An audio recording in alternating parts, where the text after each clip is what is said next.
शहर के बीचों बीच एक बहुत पुरानी और बहुत बड़ी हवेली थी। माना जाता था कि उस हवेली में कोई नहीं रहता था। एक कॉलेज में 6 दोस्त पढ़ा करते थे, जिनके नाम राहुल, प्रीति, प्रियंका, मोहित, काजल और सुनील थे। एक दिन उन सब ने कहीं घूमने का प्लान बनाया। किसी टूरिस्ट प्लेस पर घूम कर आते हैं, थोड़ा हम भी देखें कि हमारे राजाओं ने कितनी अच्छी चीजें बनाई थी। नहीं यार, इतनी गर्मी में टूरिस्ट प्लेस कौन जाएगा? मैं तो नहीं जाऊंगी। तुम लोग को जाना है तो जाओ। हाँ सही कह रही हो प्रीति, घूमने से ज्यादा तो हम परेशान हो जाएंगे। हाँ तो ठीक है ना, तुम लोग तय कर लो कि कहाँ चले। रोज रोज वीकेंड तो आता नहीं है, और वैसे भी रोज रोज पढ़ते पढ़ते बोर हो चुका हूँ मैं तो। तुम जहाँ बोलोगे मैं वहीं चल लूंगा।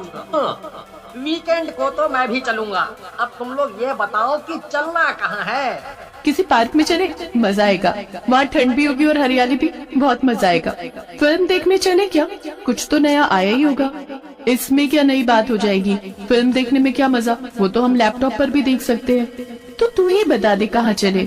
मैं तो कहती हूँ किसी भूतिया जगह पर चलते हैं। हम वहाँ कभी गए भी नहीं है, और साथ में जाएंगे तो मजा भी अलग आएगा। क्या बोलते हो तुम लोग? मैं तो जाने को तैयार हूँ।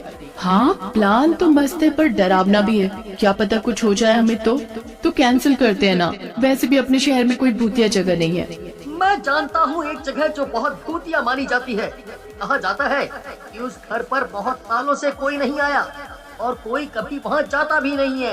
अगर तुम लोग चाहो तो हम उस घर में घुसकर एक नया अनुभव ले सकते हैं। कौन सा घर और कहाँ है ये घर? अरे कहीं तुम शहर के बीचों बीच बनी हवेली की बात तो नहीं कर रहे हो? अरे बाप रे, वहाँ तो भूत रहता है, मैंने ऐसा सुना है। अच्छा सब फालतू अफवाह है।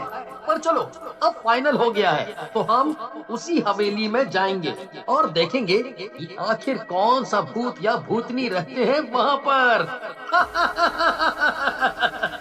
देखो मैं तो अब भी कहती हूँ एक बार और सोच लो, क्या पता कुछ गलत हो जाए। मेरे होते हुए तुझे कुछ नहीं होगा, टेंशन मत ले। हाँ। और फिर वो सारे उस भूतिया हवेली में चले जाते हैं। अंदर घुसते ही उन्हें बहुत सारे मकड़ी के जाले दिखाई देते हैं। अरे यार, भूत का तो पता नहीं, पर यहाँ मकड़ी के जाले बहुत हैं। हाँ सही कह रहे हो, चलो यहाँ से चलते हैं। इतने सारे जाले हैं कि कुछ दिखाई भी नहीं दे रहा।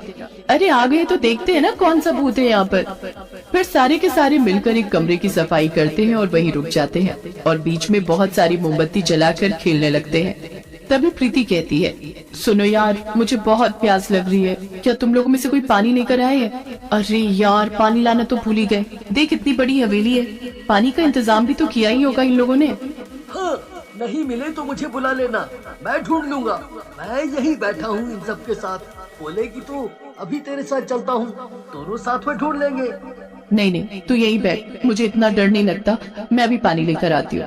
प्रीति इतना कहकर वहाँ से चली जाती है, और जैसे जैसे वो सीढ़ी नीचे उतर रही होती है, उसको मकड़ी के जाले और गहरे होते नजर आने लगते हैं। वो सोचती है शायद रात की वजह से ये और गहरे नजर आ रहे हैं, लेकिन ऐसा रहा तो मुझे कुछ दिखाई नहीं देगा। अभी इनको हाथ से हटाती हूँ, तब शायद अच्छे से दिखाई देगा कि पानी कहाँ है। जैसे ही वो मकड़ी के जाले पर हाथ मारती है, उसका हाथ कोई पकड़ लेता है। क्या मजाक कर रहे हो तुम लोग? मुझे ऐसे डर नहीं लगता। हटो, जाने दो, मुझे प्यास लगी है, पानी लाने दो। मकड़ी के जाले में फंसी हुई एक चुड़ैल उसके सामने आ जाती है और उसको बोलती है, प्यास तो मुझे भी बहुत लगी है।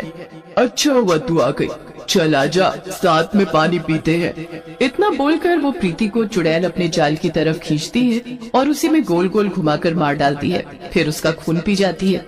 इतना करके चुड़ैल फिर से अपने मकड़ी के जाल में छुप जाती है। अरे क्या हुआ? प्रीति इतनी देर से गई हुई है, अभी तक नहीं आई। पानी लेने गई है या कुआं खोदने? मैं जाकर देखता हूँ। तुम लोगों में से कोई साथ चलना चाहेगा? क्यों, क्या हुआ? तुझे अकेले जाने में डर लगता है? प्रीति तो अकेली चली गई, तुझसे बहादुर तो वही है। डरपोक कहीं का। तुम्हें नहीं जाना है तो मत जाओ, मैंने बस ऐसे ही पूछा। मुझे कोई डर नहीं लगता, बस टेंशन हो रही है कि इतनी देर हो गई है वो आई नहीं। मैं जाकर देख कर आता हूँ, कोई नहीं भी जाएगा तो भी मैं जाऊंगा। ओके? इतना बोलकर मोहित भी अपने कमरे से निकल जाता है और कॉरिडोर की तरफ घूमने लगता है और चिल्लाकर, प्रीति, प्रीति कहाँ है तू? इतनी देर हो गई। तभी उसको एक चीज की आवाज आती है। वो बोलता है, कौन है? कौन है वहाँ? प्रीति, तू है क्या वहाँ?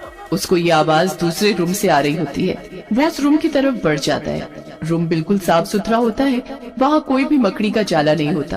कमाल है, एक रूम तो हमने साफ किया, बाकी तो हर जगह मकड़ी का जाला था। तो ये रूम इतना चमक कैसे रहा है? यहाँ पर सच में कोई रहता है? शायद यही प्रीति को मिला होगा, जाकर देखता हूँ।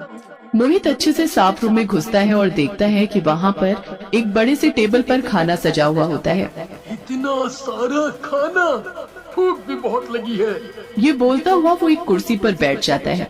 जैसे ही वो कुर्सी पर बैठता है, उसके गले में एक मकड़ी का जाला आकर फंस जाता है और वो चिल्लाने लगता है।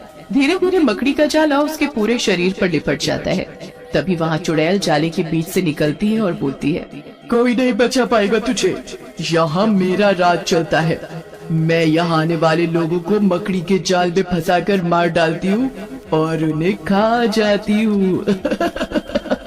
इतना बोलकर चुड़ैल मोहित को मार डालती है, लेकिन उसके चीखने की आवाज बाकी के 4 दोस्तों तक पहुंच जाती है। वो घबराकर बाहर आते हैं।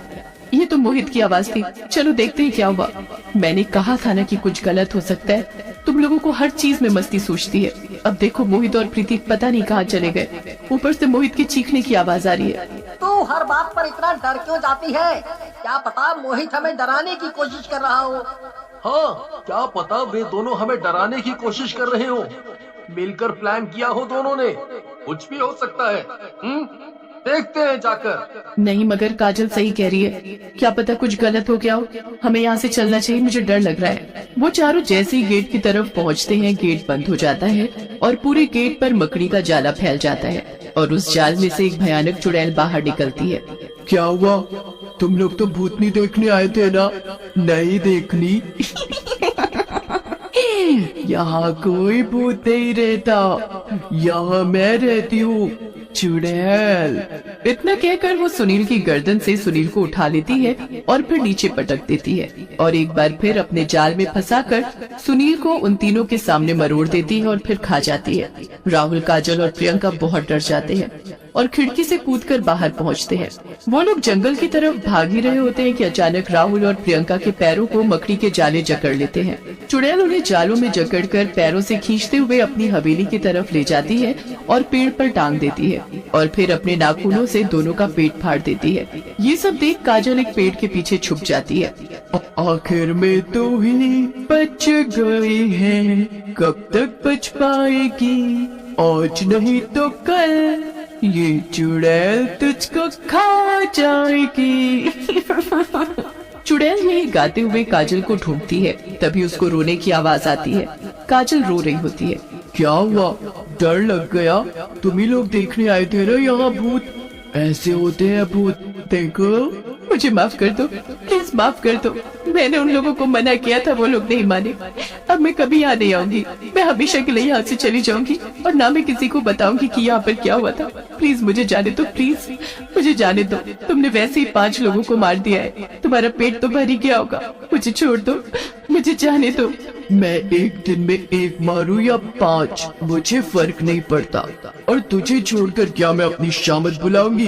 तुझे अगर नहीं मारा तो तू मुझे मरवा देगी। अच्छा है मैं तुझे भी मार डालूं। क्या पता फिर ऐसे ही तेरी तरह कभी कोई और ग्रुप आएगा भूतिया हवेली घूमने। इतना बोलकर चुड़ैल अपनी मकड़ी के जालों को काजल पर फेंकती है और खींच लेती है और उसके पेट में अपने नाखून डाल देती है, जिससे काजल भी मर जाती है। उसके बाद चुड़ैल हंसने लगती है और फिर से पूरा घर मकड़ी के जालों से भर जाता है।